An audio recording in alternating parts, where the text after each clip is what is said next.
Hello everyone, my name is Mpho. I'm from Mpho.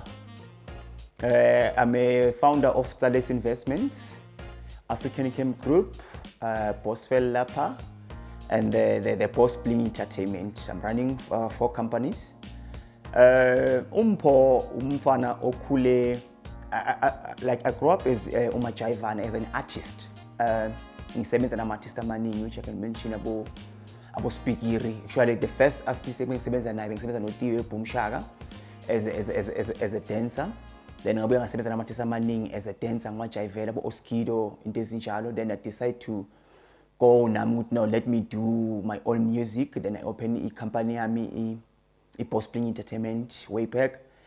Then I started to be a musician, open a group called Groove Lounge, then featuring DJ Clock, featuring Shisa Boy. We come up with a song, it became a big song with entertainment because in my life it was entertainment.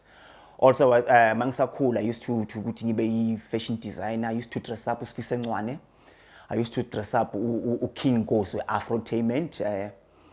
I used to dress up Linda Sbi. I have to.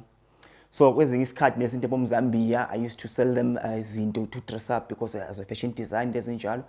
So ekukhuleni kwami kahle those lento lezo bekuyizinto ukuthi bengihasila empilweni yami. Ngifunda ngenzi marketing at the same time at school. But ngilo muntu lo uthanda impahla too much and ngithanda ukugqoka kakhulu. So there was a time ukuthi isikhathi esiningi ngangithanda ukuthi let me start a business with like ekhaya because you know most esikolweni sometimes kunezinto ozidingayo but ekhaya bangazithumeli nani. Then I said no, let me start my own business. Ngisesemncane I was ngicela ungena e-university that time. Bengithengisa impahla then ezinye is-designer. Also ngama weekends I used to go to my clubs because you know I used to go to my clubs as a dancer like no freelancer lapho bangiphonsela imali. It was a day when I met Oskido to wangithatha wangimithisa uZonke. Then I was a dancer kaZonke. Then konke makuloku kuhlangana nje ngesonke lesikhathi lesi ngibona ukuthi no yazi man it is better for me ukuthi let me start my own company. Ngisesemncane that time. Let me start my own company because ngiyabona this thing yokuthengisa impahla and this thing yokudesigner ingifakela imali kakhulu and ingisa phambili. And just imagine, I think that time I was like 20 to 21 years. I think yes. Because I've never worked in my life. So it started at school, artists, then things designer, then selling those things. Then on weekends I go to my celebrity, then because I was a freelancer, about Zonke, then about Theo, Pumshaka, I can name them. Then masengibona ukuthi no this thing iyangisiza mina as a person ngisaseyintwana esikolweni. But I told myself no, let me open a company yami, then name a company yami is Boss Bling Entertainment because ngibona ukuthi ngisesemncane but I know how to make money empilweni yami. So ngayithatha lento then I opened a company to Boss Bling Entertainment. I think I was 22 years that time.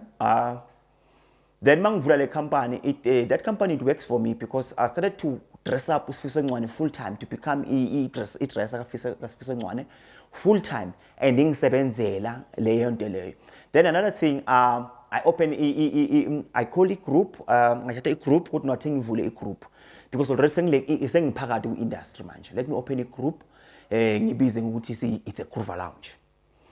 Then I started to work with DJ Clock. Started to work with Shisa Boy, phakathi lapho kuleyo group, bese 3 kuleyo group. Then the group started to iphumelela ivela kubo channel ivela kuphi. Ngibona no, this thing of business is coming right. This thing of business is coming right kimi because I'm doing clothing shop. Then I'm doing music shop.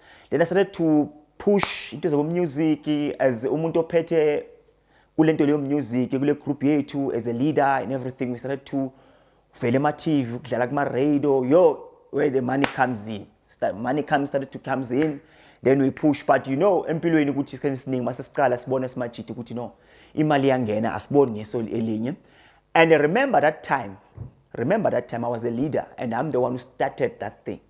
A group then after that sebabona ukuthi imali yangena, then they started to turn back on me just because they babona imali and everything.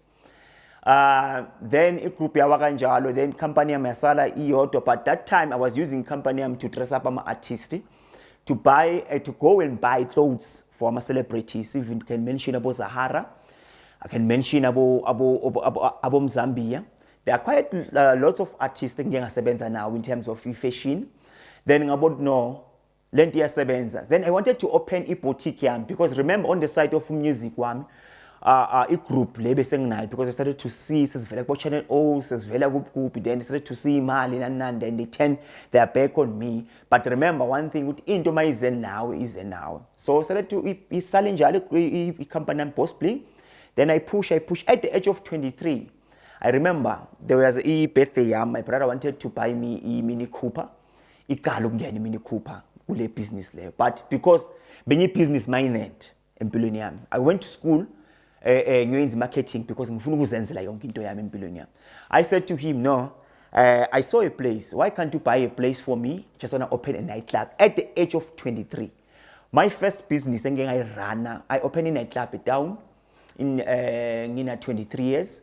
Then I ran it for 4 years. Iklap yakhona bekuthiwa isigangeni and bekugcwala full time ngasonke isikhathi. Remember, I also was running the post-playing entertainment company which was doing events nginama artists. I wanted like being invite my artists to my nightclub and everyone. So bekugcwala iza kahle business. But that time because bengisakhula nga understand ezinye izinto ze business, but ngithanda business because I told myself ukuthi angeke ngize ngizibone ngiyosebenzela umuntu empilweni yami. I grew up a hustler, bengilong hustle empilweni yami. Selling clothes, doing music, in a nightclub at age of 23. Then ngalokho ngiphushe njalo empilweni yami, but you know, sonke ukuthi uma uqala ukubhizinisi ungekho matured, ziningi izinto ezifikayo life yakho ezibuye zikuphazamise because awakabi business like awakabi matured empilweni yami. So ngayiphusha ibusiness yami ye nightclub for 4 years. There are lots of things happened. And at the same time, ngafunda izinto eziningi kuleso sikhathi leso. Then maloko kuqhubeka kanjalo, I've invited ukuthi ngizo auditiona kuJika Majika as a presenter. Then I auditioned kuJika Majika as a presenter sinomzambia. So to both of us, so two sinomzambia. But because as I say ukuthi nathi masikula phela kunezinto besekho matured kuzo, but only to find out umzambia is the one abamkhetha. Then mina bangikhetha as is judge le Jika Majika as umuntu bakunezinto eziningi kuJika Majika obakhona ozokwazi ukuthi a judge ku dance, a judge nje into eziningi. Then so lo ngibona ngiphusha lento le, and then I see ukuthi no, this thing ye entertainment igimi because namanje they invite me kuJika Majika ukuthi ngizoba judge, ngizoba yini so ngalo ngiphushe njalo entertainment yami, doing events, pushing nightclub yami, benginokwenza ama-event ke ngibize kakhulu ama-artist around eGaslami, ngihost ama-events nje eGaslami kakhulu, bringing ama-celebrities amaningi kakhulu. Then I became bangibiza kwenye indawo enkulu bekuthiwa iSikhosi Lifestyle around my town, ngizoyi-manager because at the same time ngathi basengicala sengiphusha lapho, but I got sick, I attacked by stroke, then ngase ngigula nangengcondo. It takes me 2 years. 2 years, it was not easy for me because konke bengikwenza I went down. Konke engikwenzile empilweni yami masengicala sengigula ngengcondo, impilo yami yabuyela emuva kakhulu, ngabuya ngathekwa i-stroke, impilo yami yabuyela emuva kakhulu. For 2 years ngingakhona ukwenza next, ngisembhedeni. Remember I was running izinto zami, ngiphusha. But I always tell myself I will never give up in life, even noma ngisembhedeni. I always pray to God, uNkulunkulu konke kwenzakalayo, because empilweni yami ngumuntu owazitshela empilweni yami ukuthi I want to run my own businesses, I want to do izinto zami ngendlela yami. But I've been attacked by stroke now. Like okay, ukugula ngengcondo after 2 years mase ngibuze ekhaya, but no, ndoda una 2 years bosogula ngengcondo. Once you attacked by stroke empilweni yakho, there are lots of people abasuka empilweni yakho. Once you have been attacked ukugula ngengqondo empilweni yakho, there are lots of people abasuka futhi again in your life. You end up uphila nefamily yakho kuphela, friends and let's say girlfriends or whatever, bayanyamalala empilweni yakho because remember, mabasaqala bakubona uattackwa i-stroke, ukugula ngengqondo, sebayazi ukuthi there's nothing esazoyenzeka empilweni yakho. There's nothing esazoyenzeka. Lama business on now, they will fall down because if you're not there, people bazomosha. So it was very tough. It was very tough kimi mangikhumbula kahle. First, into engangikhumbula kahle, ngikhumbula the time attacked by stroke. Mang attack by stroke, I was bengisendleleni ngihamba no with my girlfriend uDineo. Ngawe endleleni la kugcwele khona ngawa nje endleleni kugcwele abantu and I attacked by stroke. Ngimemeza to everyone ngicela usizo. Everyone bekafika phansi mangimile nje angibuka nje. But you remember those people bebangazi because umuntu odomile lokishini. Ngivele ma TV, I'm an actor, I'm a musician, ngiyaziwe lokishini nani but from the first time attackwa stroke waba umehluko empilweni yami ukuthi impilo yami yashintsha ukuthi kunezinto namhlanje kunabantu abahlele ekhaya. I know how it's painful being attacked by isifo, stroke or ukugula ngengqondo. Because and at that time it's ifamily yakho kuphela. You were na impilo yakho, you don't understand, you don't know anything about your life. It's like umntwana omncane uqala phansi konke okusengqondo kwakho kuyaflasheka. There's nothing oyikhumbulayo. There's nothing, even your mom noma ezaku, you won't say it's your mom. Even your sister ezaku, you won't say ukuthi usesi wakho, but you can see abantu nabakhona. So that thing yangenza ngaba ngendlela lokuthi empilweni yami, I think it was a learning stone empilweni yami ukuthi ngibe strong, because I was fighting very hard empilweni yami ngisitshela ukuthini ukuthi uNkulunkulu angikwazi uku-attackwa stroke namhlanje, angikwazi ukuthi ngibe ngale ndlela engayo namhlanje. I have to go back because nginesifiso engifuna ukusifeza ku-business, nginesifiso engifuna ukusifeza ku-entertainment yami, to become the celebrity engifuna ukuba yilo empilweni yami. I think into enyenza to keep me yayilo kingiphusha ngaso sonke isikhathi bengizitshela empilweni ukuthi ngizondlula kulokho, because I always believe kuNkulunkulu ukuthi uNkulunkulu khona ngaso sonke isikhathi. uNkulunkulu uzoba nathi and ngaso sonke isikhathi whatever kufisayo kuzoyenzeka. So I keep on pushing myself, I keep on pushing myself kulo nyaka wokuqala, then ngakwazi ukudlula ku stroke unyaka wokuqala empilweni yami. Mangidlula, I think at the same time mangiphuma ku stroke, I told myself ukuthi kunabantu abangaphandle ekumele ngigijime. I started to ukuthi ngisitshele ukuthi after mangiphuma kule stroke ngifuna ukuba motivate, ngifuna ukuba umuntu omotivate abantu, ngifuna ukuba umuntu onceda abantu kule simo engibuya kuso, because ngiyasazi mina leso simo. But ngisalinde ku stroke kanti ngibusy ngale process le yengqondo, lahlekelwa ingqondo, because after 2 years sengitshela abazali bami ukuthi ngina 2 years ngigula ngengqondo. And mangiphuma kuzo zonke lobunzima engisitshela kubo ukuthi lobunzima bengibhekene nabo, mase ngimecela ngisibheke esiphilini, angina symptoms ye stroke, ingqondo angisaguli ngengqondo. But I remember the time kunento ebanginika yona bese ngisebenzise ukuthi ngibangithi bangihleli mangibukela iTV ngihleli nefamily yami, because remember bengisekulento yokurecover, lento yokurecover ingqondo bese ngizwa ngathi mase ithi yalahleka. There was something ebengithatha ngifaka khona ngifaka ukuthi ingqondo ikwazi ukubuya, because bebasanginike yona abo doctor lento leyo ukuthi remember yazi kubhlungu ukuthi experience into uwazi ukuthi na mani ingqondo ngathi say yes kwakubhlungu that time. And I never told myself ukuthi ngizophuma kulento leyo, but at the same time ngisekhaya ngihleli ethi nami ngicabanga izinto zami engizenzayo ngaphandle, because remember as I'm telling you angina certificates esomsebenzi, angina certificates ngasitshela empilweni yami ukuthi I've never angeke ngize ngisebenze, I will always be my own boss. Then I fight ingqondo yami, I fight izinto eziningi empilweni yami. Then the time sengiqala sengibuya ingqondo ngathi siyaqala kunelesikhathi sokuthi ngi-understand ukuthi yalahleka, sengiright, yalahleka sengiright, because bekunento benginike yona bengifaka ekhaleni bese ingqondo iyaqala iba right, but izoba right for let's say for 4 hours or for 3 hours, for 4 hours or 3 hours lapho ngihleli. I can't go out eJartini because I know if ngake ngihambe eJartini mangayiphethanga lento leyo, I know ukuthi la ngaphandle and abantu bebasazi lo muntu uyahlanya. Ukuphuma kwami mangihamba kwashaya kwadlula lo 4 hours ngayiphethanga lento, ngingahlanya estradini phakathi kwabantu, and who knows ukuthi mangayiphetha and then I can go back kule 2 years engibuya kuyo. But ngayilwa kakhulu ngamandla, bengilwa ngomthandazo, ngiyilwa ngokulalela abazali, ngiyilwa ngokulalela abo doctor bami abangitshela kumele ngenze kanjani. Kwakwazi ukudlula kuleso simo leso. Then mangiqeda ukuphuma kulesi simo zoyi2, then I started to become a motivational speaker. Remember ngayeka wonke ama-business, started to become, to motivate people, to pray for abantu. I started to do that in my life, because I really believe that whoever on a stroke, whoever kula ngengqondo angandlula. I started to work, go to people bangibiza same street extra. The first person ngabizwa street sekhaya kunomama bekagula I think for 3 years. Then I started to go kulo mama lo. You can't believe, because now I was teaching myself ukuthi uNkulunkulu ngathi uyangisebenzisa. That was a test. uNkulunkulu afuna umsebenzi emele ngiwenze lo. Ngaqala ngawenza. The first patient wami ngamenza lo mama sesitrateni sami. Ngampholisa within 2 weeks agula. Ana 3 years ahamba inyanga hamba yonke indawo ngaqala ngampholisa. Then it's why I see ukuthi shoot that time uNkulunkulu mina lokho beyangakufuni yami business ayifuna ukuthi uNkulunkulu ngumsebenzele kuphela not business.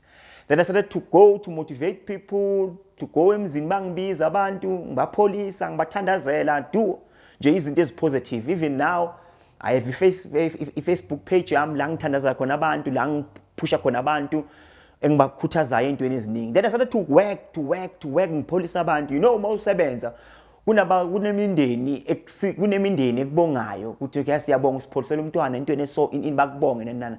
Started to work ngipholisa abantu like i-stroke, ngipholisa abantu abakhulahlekelwe ingqondo, ngivusa abantu abanganathemba empilweni. Started to work lo umsebenzi lo. Then here comes kwafika isimo sokuthi let me open a construction company.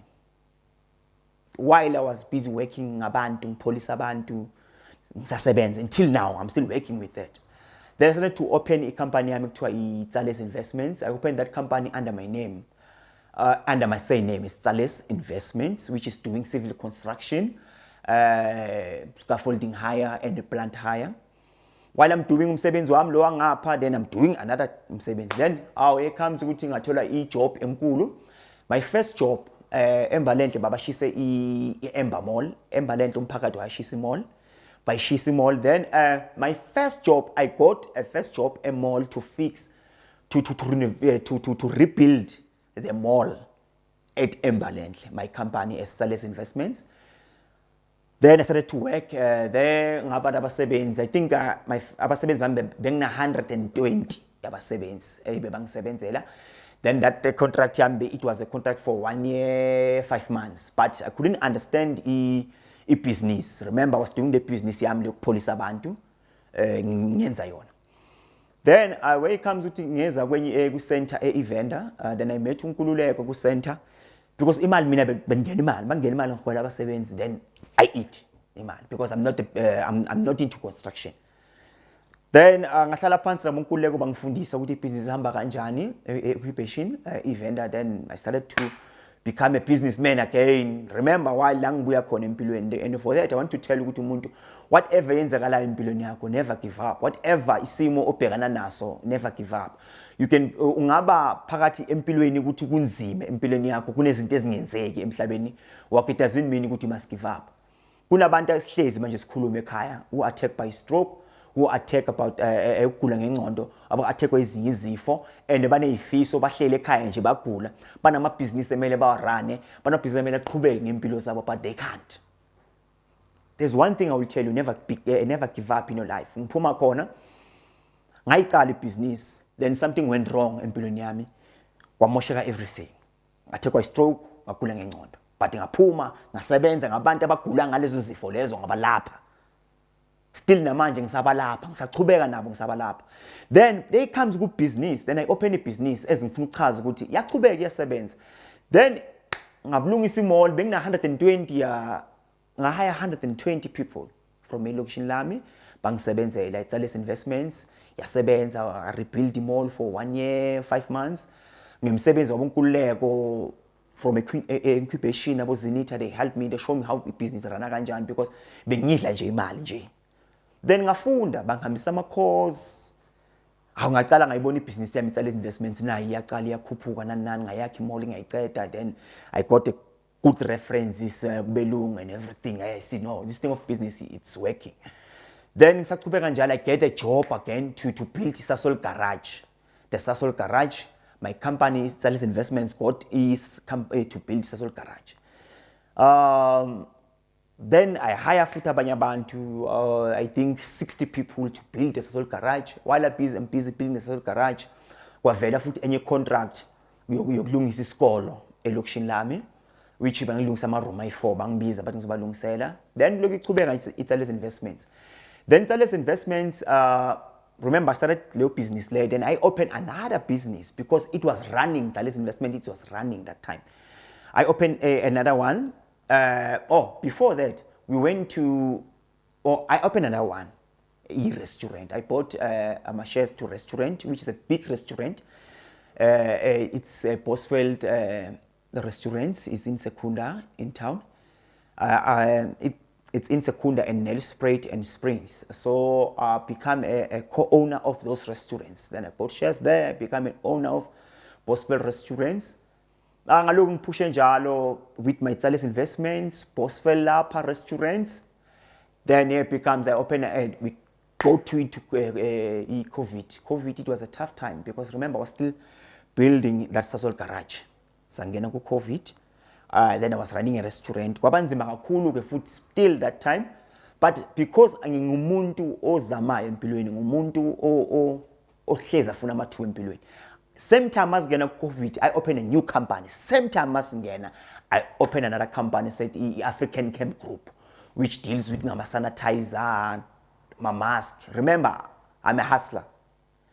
Angifuni kuhlala. I can't just sit down and say ngiyagula. Ngizohlala. Uphuma kwami ekuguleni, remember, I become a motivating speaker and help people. Ukungena ku lockdown, I opened another company, a sanitizer, which yenza ukukhulu nakhona. Then ngathengisa ama sanitizer, thola ama misebenzi ama mask, supply ama mask. Because remember, you can't ukuthi uhlale umuntu, kumele sichubeke sizame ngasonke isikhathi. Because once umuzitshela ukuthi wena umuntu owenza ama business, you must uloku uzama. Yes, bekunzima to everyone, but to tell you the truth, it was not hard for us. Thina bezizama. As we speak now, the company is forcing ivule next week iyavula. I bought a farm N17, then ngivula khona scrap yard la we're selling cars, car parts, which is igama le company, it's Auto Parts Guru. So ila ngipusha khona. So at the moment I'm running 4 companies. But the company yakwazi ukungenzela zonke lezi zinto lezo, Tsales investments. Le which le ngikhuluma ngayo. So as ngikhuluma futhi my Tsales investments is building a school ekuthiwa iCurio in Secunda futhi again ngiyakha. So engifuna nje ukusho abantwini enokubakhuthaza ebaningi ukuthi asiphusheni senze kakhulu, siphushe singabuyele emuva ngezinye izinto eziningi. Once you told yourself empilweni yakho ukuthi awufuni ukuyosebenzela umuntu, you wanna be your own boss, push kakhulu ngamandla, push. And i-company ivule uyisebenzise isebenze. Don't jump to another company ingakasebenzi. Maseyiqala seyirana seyenzeka seyibona it's running itself, say right, seyimele ngenyawo za, senabasebenzi with everyone everything, then jump to another one. Remember, we need to keep on pushing. The only thing i-goal yethu empilweni is to push very hard. Remember, whatever yenzeka empilweni yethu, we need to push. So maseyiqala seyimove le enye yes2, then move to the next one. Never get tired ma umuntu omncane futhi ma umuntu oneyifisa empilweni yakho. Because kunezinto ekumele uzifeze empilweni yakho. Remember uNkulunkulu sonke sibuza ukuthi usuke le ezulwini weza la emhlabeni ukuthi uzoshiyana then uzothathana. Whatever you have, share nabanye abantu. Whatever business ideas you have, share nabanye abantu. Whatever business oyicabanga empilweni, mtshele omunye umuntu because you want to know ukuthi lo muntu uzokusiza. Kunendawo, kunama center la ngaphandle akwazi ukusifundisa izinto, akwazi ukusenzela izinto, akwazi ukusiphushela izinto. Remember, ngasonke isikhathi, go there. Hamba kulabo bantu babona ubachazela. They don't need anything. You just sit down, you explain your business plan, they write it down for you, they open a business for you, they do everything for you. Just ngokukhuluma. Then you attend ama calls just to be there for you. Then you'll see amaphupho, then you'll see izinto. Kunamaphupho into eziningi la ngaphandle. As I'm saying, I'm running 4 companies. Also, since ngaqala entertainment, my boss being entertainment company is still running even today. Ngayiqala ngisesemncane, but even today, which is signing I'm artist, I'm pushing I'm artist, I'm doing PR for them. I'm pushing them companies. As with my company, I say run yeke, move to the next one. Wonke la company ngikhuluma azranela wona. And I'm still planning to do more. Because sengiyay enjoy into business empilweni yami. Seyimnandi kimi. So ngifuna ukutshela wonke umuntu lapha ekhaya ukuthi let's push. Remember kunesizimo ezinzima ozodibana nazo. But noma udibana nazo lezo zimo, don't give up. Fight and uphume. kulezo zimo lezo. Ngakwazi ukuphuma mina kuzimo zokuathekwa by stroke, ngakwazi ukuphuma izimo zokugula ngengqondo, ngaphuma kodwa ngaphinde ngachubeka zange give up empilweni yami. I know kunabantu abathwele kanzima lapha emakhaya, abathwele kanzima empilweni zabo. It doesn't mean ukuthi angeke kuphinde kuvuleke kuwe. It doesn't mean ukuthi angeke kuphinde kwenzeke okuhle. Let's push. Let's go there sofuna amathuba. Sinama minds around us. Sinama minds emaduze kwethu. Let's go sofuna amathuba kuwo. Sinezinto esizibonayo. Kune youth ekhulayo manje thina we were doing things back there. Kune youth ekhulayo ifuna ukwenza izinto ezinhle, ifuna ukwenza amabhizinisi amahle, bathathe basondeze and push, open a company to help them with things then so that now ukwazi ukumuvela phambili. Esami isifiso as bengisayini I'm running a big restaurant. It's a big restaurant which is Bosveld, is in Secunda. We have Bosveld, Secunda, Bosveld, Nelspruit, Bosveld in Springs. Elami Phupho is to put 9 provinces to run a Bosveld restaurant to 9 provinces. Then I also see Tsales investments because it's doing good. It's doing good. It's building. Reference, I mean, it's very good. I was building a mall, building Sasol garage, schools. Now I'm building a courier. Iskolo manje, I'm building that one. My plan is to hire more than 500 people in 5 years. For now, I have 60 abantu abangisebenzela 60 which is abangisebenzela full time. With Tsales investments. Then restaurant, I have I think it's 60 or 65 also. Abasebenzayo which abangena ama chief nento esinjalo. So but isifiso sami to hire more families because remember ukusivula amathuba wethu umsebenzi nathi ukuthi sondle eminye imindeni ukuthi impilo zabo ziye phambili. And then I'm still moving on doing my motivation speaker. I'm a motivation speaker actually. I motivate people that do book me ngiyahamba ngiyokhuluma nabantu. Then I'm also helping people, healing people. I'm also a healer. I'm healing people. Ngenza umsebenzi kaNkulunkulu futhi. I'm still nakhona ngisazibona ukuthi I haven't think but as a business umsebenzi kaNkulunkulu, but maybe one day uNkulunkulu uzoyibeka as a business. I don't know. Ngifuna ukuzibona ngiphezulu on 2005 like in 5 years to come. Ngama business wami, I'm opening another one. Iyavuleka, it's ithengisa imoto, ma car parts, any parts that you're looking for. Any parts ongakhona ukulithola, uyalithola kimi. So ngivula leyo business neimoto. If you want nice cars, cheap cars, good cars, then you must come to me. I'll give you a nice car. Anytime I'll give you a nice car. My price are right. Ukuthengisa imoto, nginama parts, any parts that you're looking for, car parts. I'm dealing with car parts now. Remember I said I'm moving. Next year I'm starting a new business. Ngakabi na 10 yama business, I won't sit down. I will sit down if saying na 10 yama business I run 9. Now I've got 5 or 4. So I'm pushing. Remember, then if you want go wonke nama business am 5 or 10, 5 more to come. Ngifuna ukuzibona ngiphezulu kuzo zonke indawo ezikhona kuma 9 provinces zikhona. I wish futhi ukuthi ngathi ngabeka ne restaurant in overseas. Isifiso sami leso kodwa kwazi uNkulunkulu, but I'm pushing, I'm working hard for that also. Ngiyatholakala kakhulu ku Facebook. Ku Facebook Mpho Tsale ku Facebook. Then you can also call me on 082 757 2949 or 082 750 4062. Those are my phone numbers. Then my website, it's www.tsales.co.za. Then my email is mpho.tsale@gmail.com. Thank you very much. Cela ukuthi ngasonke isikhathi asiphusheni. Singa give up entweni zethu. If you need my advice, you can call me. If you want to invite me, you can call me to help you to push. Ngikhombisa ukuthi khamba kanjani. If you know anyone struggling or kwabakule simo engikuso mina, you can call me again. Remember, we need to help each other. Nkulunkulu ufuna sisizane. You can invite me, I can come to you, or you can come to me. You have my numbers. Sisizane siyeni phambili, sivula ama business siyeni phambili. If you know anyone struggling ngezinto zakhe ubuye esimene esinzima but it doesn't know ukuthi angaphusha kanjani angenza kanjani, you can invite me, I can come to you, sibonisane senza kanjani. Thank you very much. God bless you all.